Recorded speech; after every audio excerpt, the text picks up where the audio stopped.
Okay, good evening, everybody. Hope everybody is doing well. Um, Make sure if you have any questions or comments throughout the class that you put them down below so we can see them either during the class or later. We're happy to respond to any questions or comments. Okay, let's get right into it. So this week's Torah portion, we discussed the laws of an Eved Ivri, a Jewish slave, which is not like traditional slavery, like you might think, that slavery that Abraham Lincoln abolished. The laws of a Jewish slave is really the laws of indentured servitude. It's referring to somebody who cannot make a living and somebody who is so desperate that the only situation they find themselves in is that they could sell themselves, so to speak. Really what they're doing is they're selling their services. They're saying, instead of me working for you and getting a salary, I work for you in exchange for uh, taking care of me, right? That room in exchange for you have to take care of them all their needs. There's many laws associated with this. Number one, they must be treated well. They have to be uh, they have to be fed the same food, live in the same conditions as the slaveholder. Um, and it can only be for 6 years. And even if it's within the 6 years is the Jubilee year, the 50th year, then they go free anyways, and so on and so forth. There are many laws associated with it. So this is not like a slave trade. This is indentured servitude. It's essentially a different economic model for people who are in desperate situation. Okay, so now that we kind of gave a little bit of background, let's get into what laws are discussed in this week's Torah portion. In this week's Torah portion, it says, Deuteronomy chapter 15, verses 12 through 15. If your Jewish brother or sister is sold to you, then they shall serve you for 6 years. In the 7th year, you shall set them free. Right? We already mentioned that.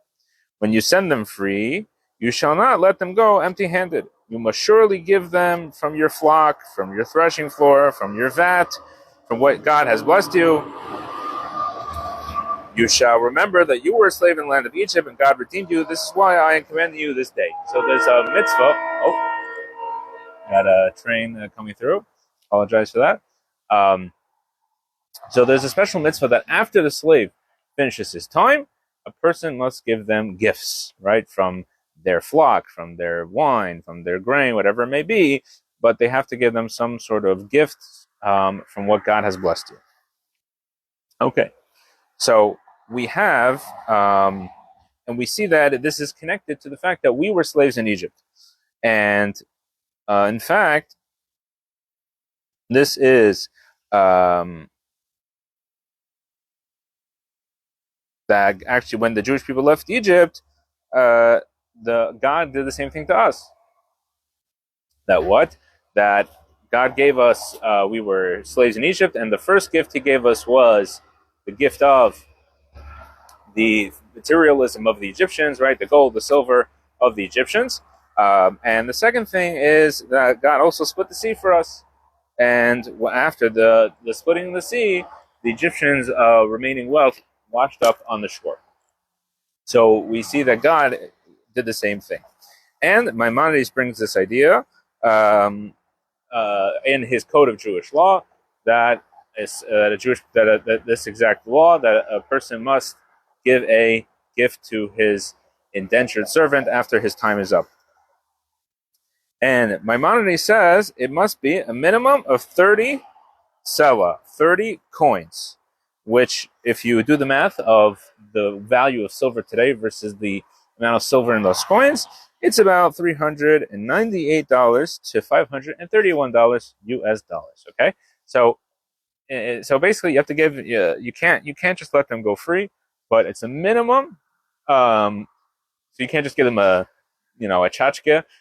Give them a nice mug that says "I survived being an indentured servant," right? You must give them a minimum of about $500, so just for the argument's sake. Okay. Now, in another example we have of a freed slave being given is a slave in history that we have the story. A similar story is the Joseph. Joseph was a slave, right? But he was actually had the halachic, the legal status of a Jewish slave because he was sold by his brothers, which were obviously Jews. So he received a severance gift as well. What was his severance gift? It says that in Genesis chapter 41 that he gave him garments of fine linen and placed a golden chain around his neck. He had Joseph ride in a chariot, and Pharaoh anointed him over the entire Egypt. So we see here how he was given this. He was given these gifts by Pharaoh as sort of severance for the fact that he was enslaved. Furthermore, it says in the Talmud, in the Tractate Sota, page 36b, that another thing that Joseph was given was he was taught by Gabriel, the angel Gabriel. He was taught 70 languages. Why? They said Pharaoh said, "I'm going to give him, make him the second in command." And the Egyptian people were up in arms. How can a former slave be the second in command, the viceroy in the whole Egypt? So he said, he is really royalty. That's what Pharaoh said to his people. So he said, okay, if he's really royalty, he should be able to know 70 languages. That was common in the royal families. So, in fact, Angel Gabriel came and taught him as much as he could. So we see here that was another gift given to Joseph, was he was taught 70 languages. Now, the only issue is that Pharaoh wasn't really the one who enslaved him. He was in jail, in Pharaoh's jail, but who enslaved him was Potiphar. So what was the gift of Potiphar? Our sages tell us that Potiphar actually married his daughter to Joseph to marry. So Joseph married Potiphar's daughter. So that was the gift that Potiphar gave to Joseph. So we see here that the Torah has examples of this idea of giving a severance gift to a Jewish slave following his freedom. First example we gave was Jews leaving Egypt, and the second example, really before that, chronologically, the first example would be of Joseph and the Pharaoh and Angel Gabriel, and his master Potiphar gave him his daughter's hand in marriage. Okay. So now the question is, where does this idea come from? Not where does it come from? It comes to the Torah. What is the status of this gift that you're giving the slave? There's two ways to look at it. Number one is that the Torah saying, by the Torah giving this mitzvah, this is like a form of payment, right? Just like you have to pay your employees. There's laws in the Torah involving paying employees. They have to be paid on time, etc. This is one of those laws. Just so the Torah is saying that a slave, after he's worked for you, even though you took care of him for all those years, there's an additional form of payment, which is this gift at the end of their term. Or another way to look at this gift is that it's a form of charity, right? That in other words, this is not something that the person earned necessarily, but part of the mitzvah of charity is this gift of the severance pay. So, and part of this idea is that we're actually giving this person a sense of freedom, right? By giving him the gift, we're not just saying, okay, you finish your term, you're going your way, but we're actually saying that you're really a free person, right? By the fact you give them a gift and you're paying them in addition, we're giving them a gift. So let's see how we have two ways to view this. We have a way of viewing that this is part of their severance pay and part of their right to be free. And the other way of looking at it is that this is a form of charity. So let's look at Maimonides and Maimonides' Code of Jewish Law and see how does he list this idea, how does he view this idea. So if we go to Maimonides in his Book of Mitzvahs, and Maimonides' Book of Mitzvahs is not chronological as far as, he doesn't just go through the Torah and pick out the mitzvahs, right? We discussed this a little bit last week, I believe, how Maimonides chronicles all the 613 mitzvahs, and the way he does it is that he numbers them not in categories. So even though they might not be in the same place in the Torah, he puts them based on the way he views them. So if they're together, for example, the laws of sacrifices are in different places in the Torah, he's going to stick them all together in the one same section. So let's go through the mitzvahs number 195 through 197. Mitzvah 195 is God gave us a mitzvah to be charitable. Even a needy person who lives off charity must give charity to others, whether to one worse off than they or someone in a similar situation, even if they can only give a little. So that's mitzvah number 195. A person must give charity. Mitzvah number 196.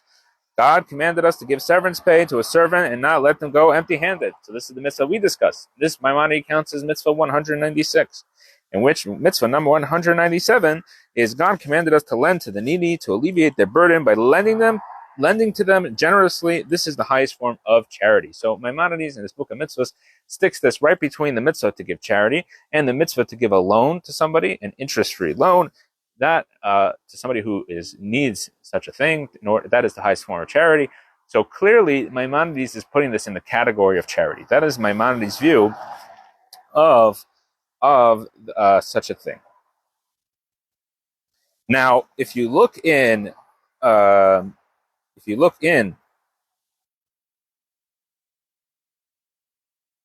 Torah, we can actually see this in the Torah itself. That this mitzvah too that we mentioned earlier, what is it immediately following? It's immediately following the mitzvah to give charity. Okay, Deuteronomy chapter 15, verses 7 through 8, which again we mentioned earlier. This mitzvah of giving severance to a servant is verses 12 through 14. So immediately previously it says, if there will be a needy person among you from one of your brothers in one of your cities in the land that God is giving you, you shall not harden your heart, and you shall not close your hand from your needy brother. Rather, you shall open your hand to him, and you shall lend him sufficient money for his needs that he is lacking. So we see here that this mitzvah to open up your hand for somebody's needs, that is immediately preceding this mitzvah of giving a gift to a servant that once he has finished his term. So we see here that Maimonides inferred this from the Torah itself, this idea that this mitzvah is a mitzvah related to charity. Okay, so now the question is what is this mitzvah? Does it apply today? Now, indentured servitude is not something that is practiced today. Because, as we mentioned earlier, one of the ways that a slave goes free is the Jubilee year comes. So if the Jubilee year comes, the 50th year, this person goes, this indentured servant will go free. So therefore, we understand this, or the rabbis understood this, that the only way a person can go free from the only way, that we follow these laws is when in a time when the Jubilee is practiced. And nowadays the Jubilee is not practiced, so therefore it does not apply. So let's see the Sefer HaChinuch. He discusses this idea, and he says that this mitzvah what is the purpose of this mitzvah? He gives in the Sefer HaChinuch, besides counting the mitzvahs, we mentioned last week about when we were talking about the mitzvah to pray, that one of the Sefer HaChinuch counts the mitzvahs, but one of the things that we didn't mention is that he also gives reasons for the mitzvahs, the mitzvahs that have reasons.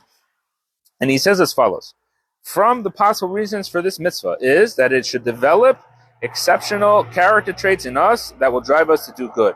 God in his goodness and his desire to do good for his people wish that we show compassion to those who served us and give them something of ours as a gesture of kindness, in addition to the original stipulated wages. This is a logical idea, and we do not need to elaborate on it. So the Sefer HaChinuch says the idea of this is that God is teaching us to be good and giving him more than even the agreed upon payment that we have to give this person a gift. So therefore, the Sefer HaChinuch says that even though that nowadays there is no Jubilee year, there is no Yovel, right? The 50th year, we don't say all property goes back. It doesn't apply nowadays. So therefore, this mitzvah of having a servant, and therefore this mitzvah of giving a gift does not apply. However, he says a person will learn a lesson from this, that if somebody employs somebody for a long period of time or even a short period of time, they should give them a severance pay at the end of their term of employment.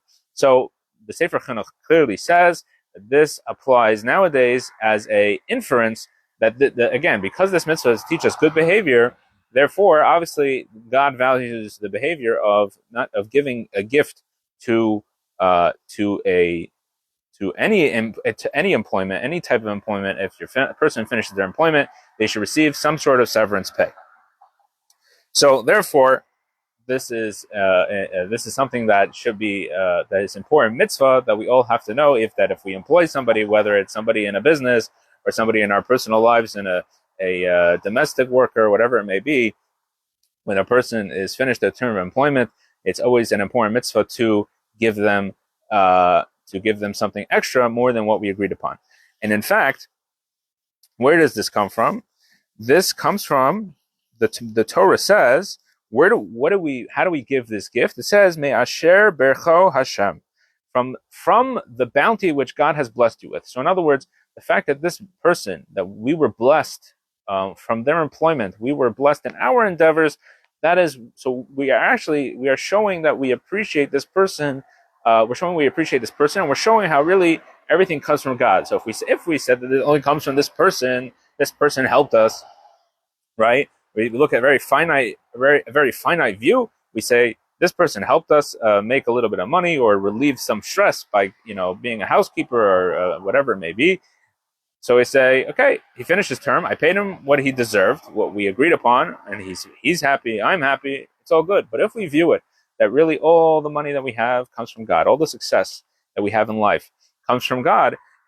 And God says you have to give this person more, right? Show me how you are going to do good for somebody else because you realize that this is from the bounty that God has blessed you. So it's a very important mitzvah that we can infer from this week's Torah portion. Thank you everybody for joining, and wishing you a great week, and we'll see you, God willing, next week.